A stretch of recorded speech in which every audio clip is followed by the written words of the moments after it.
Satu kali saya ditanya oleh orang sebelah pertanyaan anak TK yang mereka anggap pertanyaan hebat itu. Pertanyaannya, di mana di Alkitab Yesus mengatakan akulah Tuhan dan sembahlah aku? Saya sebenarnya bisa jawab pertanyaan anak TK ini, tapi saya memilih menjawab dengan pertanyaan lain. Saya tanya balik dia, mengapa kamu baru mau terima Yesus Tuhan kalau Yesus mengaku sendiri? Kenapa Yesus ngaku baru kamu percaya? Lalu dia bilang, loh, kalau Yesus nggak ngaku dia Tuhan, kenapa saya harus percaya dia Tuhan? Lalu saya tanya dia, kalau begitu kamu nggak percaya Yesus Tuhan?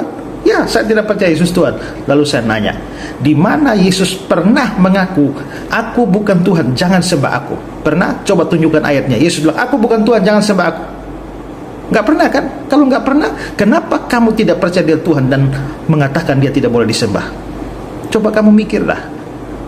Senjata yang sama saya hantam kembali ke kepalamu. Jadi kalau seandainya kita dikatakan sebagai seorang muslim, apakah kita beriman pada Nabi Muhammad? Tentu saja. Apakah Anda juga beriman pada Nabi Isa? Tentu saja. Kita beriman pada Isa alaihi salam. Kita beriman pada Isa ibnu Maryam atau Isa Isa al-Masih.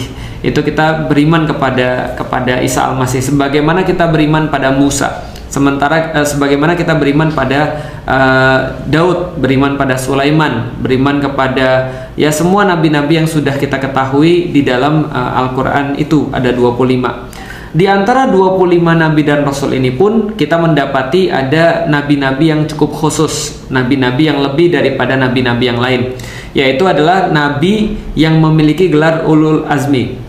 Nabi ulul azmi ini ada 5. Pertama adalah Nabi Nuh, yang kedua adalah Nabi Ibrahim, yang ketiga adalah Nabi Musa, yang keempat adalah Nabi Isa, yang kelima adalah Nabi Muhammad sallallahu alaihi wasallam. Jadi nama Isa ini sudah tidak asing lagi bagi orang-orang muslim, sudah tidak asing lagi di dalam Al-Quran, karena banyak sekali disebut di dalam Al-Quran. Wa idh qala Isa ibnu Maryam, misalnya gitu kan ya. Dan ketika berkata Isa ibnu Maryam, ya Bani Israel, kepada kaumnya yaitu adalah Bani Israel, maka dan seterusnya dan seterusnya dan seterusnya. Banyak sekali kata-kata Isa ibnu Maryam di dalam Al-Quran. Banyak sekali kata Musa, banyak sekali kata misalnya Sulaiman, Daud dan seterusnya. Artinya seorang muslim ketika dia beriman kepada Allah, beriman kepada Rasulnya, yang dimaksud adalah beriman kepada Rasul-Rasul yang juga sudah datang sebelum Nabi Muhammad SAW, tanpa kita membedakan salah satu pun di antara mereka bahwasanya mereka adalah utusan Allah.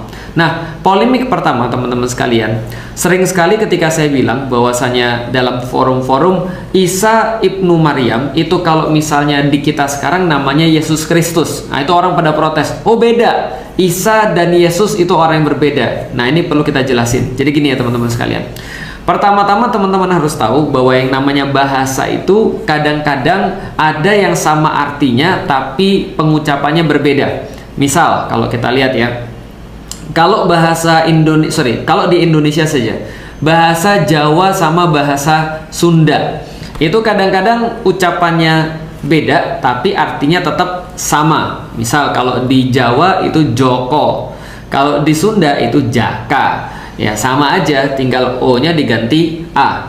Tapi artinya tetap sama aja, nggak ada bedanya. Cuma itu aja bedanya. Misalnya kalau ya apalagi misalnya dalam bahasa Sunda misalnya yang A biasanya jadi ageng. Nah, itu dalam bahasa Sunda misalnya.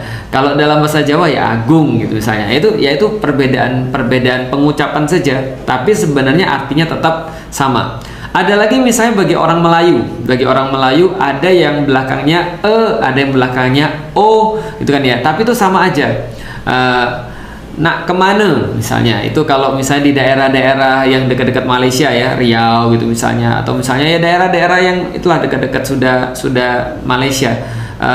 Nak kemana, kalau orang Palembang nak kemana, mau kemana kalau dalam bahasa Indonesia, ya itu artinya sama walaupun tulisannya berbeda dan cara bacanya juga berbeda. Nah, ini pun yang terjadi pada bahasa-bahasa antara bahasa Arab dan bahasa Ibrani. Jadi teman-teman harus tahu dulu bahwasanya Yesus atau Isa itu adalah orang Bani Israel, keturunan Bani Israel. Bani Israel ini siapa lagi? Bani Israel adalah keturunannya Nabi Yakub. Jadi Nabi Yakub itu punya anak 12, yang teman-teman tahu salah satunya adalah Nabi Yusuf. Nah, anaknya Bani Yakub ini yang 12 disebut dengan Bani Israel, karena Israel adalah julukan atau gelar yang diberikan kepada Nabi Yakub, yaitu adalah kekasihnya Allah. Israel artinya kekasih Allah. Bani Israel artinya anak-anaknya kekasih Allah. Siapa kekasih Allahnya? Yakub alaihissalam. Maka anak-anaknya disebut dengan Bani Israel. Misalnya kalau kayak saya, Felix Xiao nanti bergelar apa? Misalnya gelarku apa misalnya? Si ganteng misalnya, taruhlah ya misalnya ya. Berarti anak-anakku nanti disebut keluarganya si ganteng, nah, misal kayak gitu-gitu ya. Nah, artinya kalau kita bicara tentang Bani Israel ini dulu adalah orang-orang Semit atau keturunan Sem bin Nuh. Maka bahasa-bahasa Semit ini ada beberapa. Para ilmuwan menduga keras bahwasanya di zaman Yesus atau di zaman Isa masih hidup, mereka berbahasa minimal dua. Yang pertama adalah bahasa Aramaik, yang kedua adalah bahasa Ibrani atau bahasa Hebrew kalau di bahasa Inggris ya. Dalam bahasa Ibrani atau dalam bahasa Hebrew, Yesus itu disebutnya sebagai Isa atau Yesua. Jadi kalau misalnya di dalam Katolik pernah dulu saya diajarkan, Yesus itu bahasa Ibraninya adalah Yesua, Yesua. Jadi Yesua itu ya bahasa Ibrani ya. Kalau dalam bahasa Aramaik, bahasa Aram itu bacanya Yesu. Jadi sama ya, ada i, ada s gitu kan ya, ada sin, ada belakangnya ada ya antara alif, antara kemudian di situ pokoknya fonemnya ya itu aja. Jadi Yesua dalam bahasa Ibrani, dalam bahasa Aram Isu gitu kan ya, dan dalam bahasa Arab Isa. Nah, jadi sama ya, karena tiga ini Aramaik, lalu kemudian Ibrani atau Hebrew dan bahasa Arab itu satu rumpun, kayak kita sama Malaysia itu adalah satu rumpun, jadi ucapannya tuh hampir sama. Loh kok bisa jadi Yesus? Itu datang dari mana Yesus? Jadi gini ceritanya teman-teman sekalian. Dulu pengikut Yesus yang pertama-tama itu adalah orang-orang, termasuk orang-orang Yunani. Dan orang-orang Yunani ini punya fonem yang berbeda lagi. Maka ketika mereka mengikuti Yesus, lalu kemudian mereka itu nulis tentang perkataan-perkataan Yesus, makanya Alkitab yang tertua itu dalam bahasa Yunani, bukan bahasa aslinya Yesus, yaitu Aramaik atau Ibrani. Maka mereka menyebut Yesus itu adalah Yesus. Yesus gitu kan ya. Nah, Yesus, Yesus ya, dalam penyebutan fonem mereka, lidah mereka jadinya Yesus. Dalam bahasa Inggris jadinya Jesus, nah, gitu maksudnya. Jadi Jesus itu udah kita bahas ya berarti ya. Ini cuma perbedaan fonem aja, perbedaan pengucapan aja. Dalam bahasa Ibrani sekali lagi Yesua, dalam bahasa Aram itu adalah Isu atau Isa atau Iso gitu kan ya. Lalu kemudian dalam bahasa Arab Isa, dalam bahasa Yunani Yesus gitu kan ya. Nah, dalam bahasa Inggris Jesus. Nah, jadi itu ya. Jadi bedanya itu aja. Orangnya apa? Yang dibicarain ya orangnya itu aja. Yang dibicarain adalah orang yang sama, yaitu adalah Isa ibnu Maryam. Nah, mengenai kemudian Kristus, boleh nggak kita mengatakan Yesus Kristus? Atau misalnya Felix Xiao mengatakan saya beriman pada Yesus Kristus. Boleh, nggak ada masalah. Kenapa? Karena Kristos itu berasal dari bahasa Yunani. Kristos berasal dari bahasa Yunani, yaitu artinya adalah yang diurapi atau orang-orang yang diurapi. Yang ya diurapi itu apa ya? Diurapi itu kayak yang bahasa Inggrisnya the anointed one, jadi yang diurapi gitu kan ya. Itu adalah Kristos. Makanya kalau teman-teman pergi ke gereja ya jangan ya itu maksudnya. Kalau teman-teman search di Google di gereja biasanya ada lambang di situ PX gitu kan ya. Nanti coba teman-teman search ada lambang P terus ada X di belakangnya. Sebenarnya bukan PX tapi bacanya adalah XP. Nah, jadi XP itu kalau XP bacanya dalam bahasa Yunani, X itu bacanya Chi, P itu bacanya Ro. Jadi kalau XP, Chi-Ro bacanya adalah Christ. Artinya adalah Jesus Christ. Dalam bahasa Inggris artinya adalah Yesus yang diurapi. gitu kan ya. Dalam bahasa Yunani itu adalah Jesus Christ atau Yesus Christ, gitu kan ya. Itu adalah bahasa Yunani. Bagaimana dengan bahasa Ibrani? Nah, coba ya, dalam bahasa Ibrani, kalau bahasa Ibraninya Yesus itu kan Yeshua. Lalu kemudian Kristos yang diurapi dalam bahasa Ibrani, bahasa aslinya Yesus dulu, Ibrani dan Aramaik. Ibraninya bahasanya adalah apa? Bahasanya Al-Masih, gitu ya, Al-Masiyah. Jadi Yeshua Al-Masiyah itu dalam bahasa Ibrani. Dalam bahasa Aram itu juga artinya sama, Masih, gitu kan ya. Jadi Al-Masih, jadi Isu Al-Masih. Nah, itu sama dalam bahasa Arab, Isa Al-Masih. Nah, sama ya, jadi artinya ya kita berbicara tentang orang yang sama, cuma bahasanya berbeda aja. Makanya kalau orang-orang Barat menyebut Jesus Christ itu diambil dari bahasa Yunani.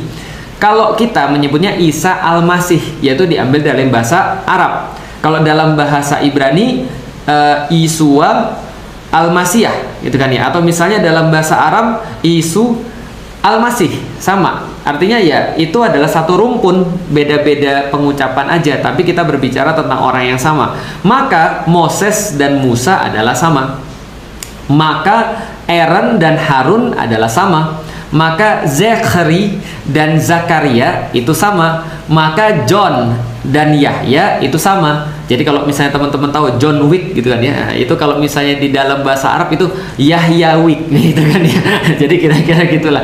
Itu bedanya cuma itu aja, cuma pengucapan aja. Sama kayak misalnya Muhammad di kita. Misalnya di Indonesia Muhammad nggak pakai double M, Muhammad itu adalah arti daripada Muhammad dalam bahasa Arab. Dalam bahasa Malaysia jadinya Mat gitu kan ya, atau Mamat. Dalam bahasa Turki jadinya Mehmed.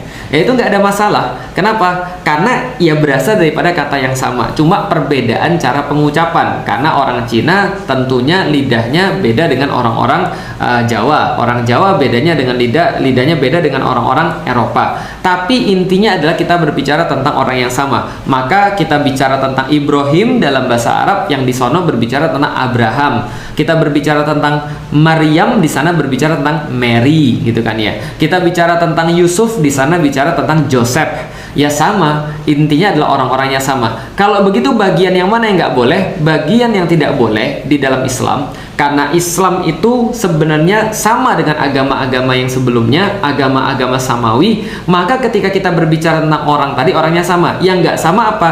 Yang nggak sama tauhid. Kan sudah kita sampaikan bahwa ketika agama yang lain, misalnya ketika agama Nasrani misalnya, dalam perjalanan waktunya mereka akhirnya mengenal konsep Tritunggal Maha Kudus. Mereka mengenal konsep bahwa Tuhan itu adalah 3 bentuk yang ada dalam satu kesatuan tapi ada dalam 3 kepribadian, 3 bentuk, Tritunggal Maha Kudus. Bahwasanya Yesus itu 100% Tuhan dan 100% manusia, gitu kan ya. Artinya ya itu akhirnya yang diyakini, tapi sebenarnya semua sama. Yang akhirnya dibantah oleh Islam adalah tadi bahwasanya lam yalid wa lam yulad, bahwasanya Allah itu, Tuhan itu tidak mempunyai anak dan tidak diperanakkan, tidak beranak dan tidak diperanakkan. Itu aja konsep yang berbeda. Jadi perbedaan di dalam Islam dan perbedaan di antara dengan agama yang lain adalah bahwasanya kita tidak menganggap bahwa Yesus itu Tuhan, tapi bahwasanya Yesus itu adalah nabi, bahwasanya dia itu adalah kekasihnya Allah, bahwasanya dia itu bahwasanya ruhnya itu ditiupkan langsung oleh Allah melalui kemudian perawan Maria. Kita beriman pada itu. Bahkan di dalam Al-Quran, informasi-informasi itu lebih banyak lagi yang ada di dalam Al-Quran yang yang mungkin tidak ada di dalam Alkitab. Suatu waktu saya pernah ditanya sama bapak saya, "Lik, kenapa kamu nggak ngucapin selamat Natal?" Saya bilang dengan mohon maaf, dengan sangat hormat, saya bilang sama bapak saya bukannya tidak meyakini Yesus. Saya sangat meyakini Yesus tentunya. Tapi ketika saya meyakini Yesus, dia bukan sebagai Tuhan, tapi dia hanyalah seorang nabi. Maka yang saya yakini adalah bahwasanya saya tidak mengucapkan selamat Natal karena saya tidak mau mengucapkan hari kelahiran Tuhan Yesus sebagaimana yang mereka yakini. Tapi saya bilang, di dalam Al-Quran banyak sekali kisah-kisah tentang Yesus. Lalu kemudian saya bacain misalnya salah satu kisah tentang Yesus di dalam surat Maryam, bahwasanya Yesus itu berbicara dari kecil, berbicara semenjak bayi. Nah, ini kan tidak disampaikan di dalam Alkitab. Nah, maka ini ada keterangannya di dalam Al-Quran, bahwasanya Yesus itu menghidupkan burung dan seterusnya. Ini juga adalah beberapa informasi di dalam Al-Quran. Dan saking kemudian saya merasa sangat relate dulu, soalnya saya beragama Katolik, lalu kemudian saya menjadi seorang Muslim, saya sangat relate dengan Yesus. Ya, saya berusaha untuk memahami kisah-kisah Yesus di dalam Al-Quran, dan menjadi seorang Muslim itu menjadi orang yang bisa mengimani Nabi Muhammad dan mengimani Yesus sekaligus. Enak kan? Jadi kita tidak merasa bahwa Yesus itu bukan nabi, bukan orang penting. Tetap sama. Bedanya adalah ya udah, itu bukan Tuhan aja, cuma sekedar itu aja. Tapi selainnya kita benar-benar respect dengan apapun yang sudah disampaikan oleh saudara-saudara kita yang ada di Nasrani. Yang kedua, teman-teman sekalian, bedanya apa? Bedanya adalah orang-orang Nasrani atau Katolik atau Kristen itu meyakini bahwasanya Yesus mati di kayu salib. Sedangkan orang-orang Muslim tidak. Orang-orang Muslim itu meyakini bahwa Yesus itu sampai sekarang masih hidup dan nanti akan datang lagi. Nah, kalau ini sama nih, bahwasanya Yesus akan datang lagi, bahwasanya Yesus nanti akan menjadi hakim. Nah, itu kita juga meyakini juga. Kenapa? Karena ya itu yang diinformasikan kepada kita. Bedanya adalah kita nggak meyakini dia mati di kayu salib. Makanya Allah sampaikan, wama qataluhu wama salabuhu walakinna syubbihalahu. Sesungguhnya mereka itu tidak pernah membunuh Yesus, tidak pernah juga menyalibnya, akan tetapi kami serupakan sama seperti dia, untuk kemudian kalian itu akhirnya merasa tertipu. Nah, itu adalah artinya perbedaan juga di dalam Islam. Tapi ya kita balik lagi, kita cuma tidak mengakui Yesus sebagai Tuhan. Yang lainnya ya sama, kita juga punya rasa respect. Bahkan tidak boleh bagi seorang Muslim untuk menghina Yesus, tidak boleh menghina Isa, karena dia adalah bagian daripada Nabi. Orangnya sama, Isa Al-Masih dengan Yesus. Bahkan kita harus berlomba-lomba untuk membela kehormatannya. Ketika misalnya ada orang-orang yang merendahkan, ada orang-orang yang tidak pantas berbicara tentang beliau. Nah, jadi ini adalah bagian daripada update kita tentang ya apa sih yang menjadi perbedaan dan apa yang menjadi kesamaan. Dan teman-teman sekalian, ketika saya coba untuk belajar, karena saya sering pergi ke Turki, dan di Turki itu kan jadi gini. Awal-awal kekristenan itu kan tersebarnya kan di daerah Turki yang sekarang. Maka saya banyak pergi ke Iznik, pergi kemudian ke daerah Izmir, pergi kemudian daerah beberapa Antakya dan seterusnya. Nah, di situ akhirnya saya mendapatkan bahwa ya agama Katolik di awal-awal itu sama kayak agama Islam sekarang. Dipersekusi, dibully gitu kan ya, diolok-olok, sampai kemudian ada beberapa tempat yang menjadi saksi bahwasanya mereka tuh sering dipersekusi, mereka tuh sering tidak disukai oleh pemerintahan pada zamannya karena mereka membicarakan tentang kebenaran. Bahkan dalam beberapa acara yang saya tonton juga di Historical Channel itu disampaikan bahwa Yesus itu dulu membawa satu ajaran yang disebut oleh pengikut-pengikutnya dalam bahasa Inggris sebagai the way, sebagai jalan. Nah, lalu jalan itu apa? Saya langsung ingat bahwasanya Isa itu pernah berkata, "Dzalika Isa ibnu Maryam qaulal haqqi ladzi fihi yamtarun. Ma kana lillahi ayyattakhidha min walad subhanaka idza qada amrun fa innama yaqulu kun fayakun." Nah, jadi Isa itu pernah berkata bahwasanya ya menegaskan tentang keimanannya kepada Allah Subhanahu wa taala, bahwasanya ya dia tidak pernah beranak dan tidak pernah diperanakkan. Dan apa kata dia? Hadza siratum mustaqim. Bahwasanya dia menyatakan bahwa inilah jalan yang lurus.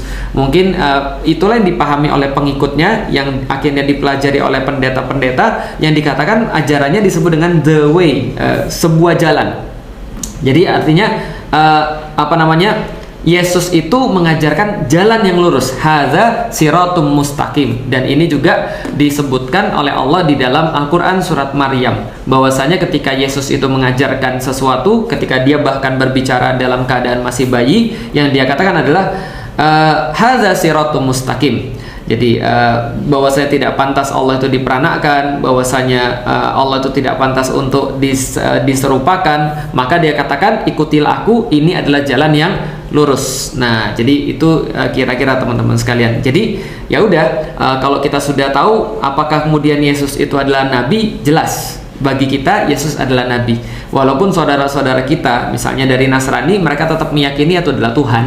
Gitu kan ya. Tapi ya nanti kita bisa bahas lah dari mana dan kapan Yesus itu jadi pribadi yang salah satu di antara pribadi yang tiga, Tuhan yang tiga itu. Nanti insya Allah akan kita bahas dalam kesempatan yang lain. Sehingga pada hari ini kita cukup untuk mengetahui bahwa Yesus Kristus dan Isa Al-Masih itu adalah orang yang sama. Setidaknya itu yang selama ini sudah saya pelajari. Sedangkan kalau kita membahas tentang yang lain ya mungkin kita akan bahas di waktu-waktu yang lain, di kesempatan yang lain. Yang jelas teman-teman sekalian, semakin kita mengetahui tentang kebaikan, semakin kita mendalami tentang agama, seharusnya kita lebih punya sebuah rasa toleransi yang lebih besar. Makanya menarik ketika ada orang mengatakan bahwa Islam itu adalah agama intoleran. Justru sebaliknya, Islam itu justru sangat toleran sekali. Makanya tuduhan-tuduhan itu sangat tidak berdasar. Karena orang-orang Muslim itu ya santuy banget. Ketika dia melihat sesuatu yang mungkin bagi dia tidak dia yakini, ya dia tidak lantas harus langsung untuk protes. Karena biasanya orang Muslim itu akan mencari dulu yang sama. Bahkan Rasulullah Shallallahu Alaihi Wasallam itu pernah memberitahu kepada kita bahwasanya teman terbaik Anda daripada agama-agama langit yang lain adalah orang-orang Nasrani. Kenapa? Karena orang-orang Nasrani ini pada dasarnya mereka tuh baik. Mereka tuh pada dasarnya tuh mau untuk kebenaran. Mereka tuh mau untuk menjalani kebenaran. Cuman sayangnya bagi pandangan kita sekali lagi mereka tidak tahu. Tapi mereka sudah punya dasar yang baik. Beda dengan orang Yahudi. Orang Yahudi itu kata Rasulullah akan jadi musuh yang sangat keras memerangi kalian. Kenapa? Karena kalau orang Yahudi mereka dasarnya tuh nggak baik. Jadi dasarnya tuh memang ngajak berantem. Jadi mereka tuh tahu tapi nggak mau. Itu kalau orang Yahudi. Tapi kalau orang Nasrani mereka tuh mau tapi tidak tahu. Itu adalah dalam pandangan kita. Tentu saja apapun pandangan-pandangan kita itu tidak menghalangi kita untuk berbuat baik pada saudara-saudara kita. Karena agama ini agama Islam itu sama seperti agama lain. Kalau misalnya agama Nasrani mengatakan bahwa mereka adalah agama cinta kasih, kita pun juga sama. Karena nggak ada agama satupun yang tidak berdasarkan cinta kasih.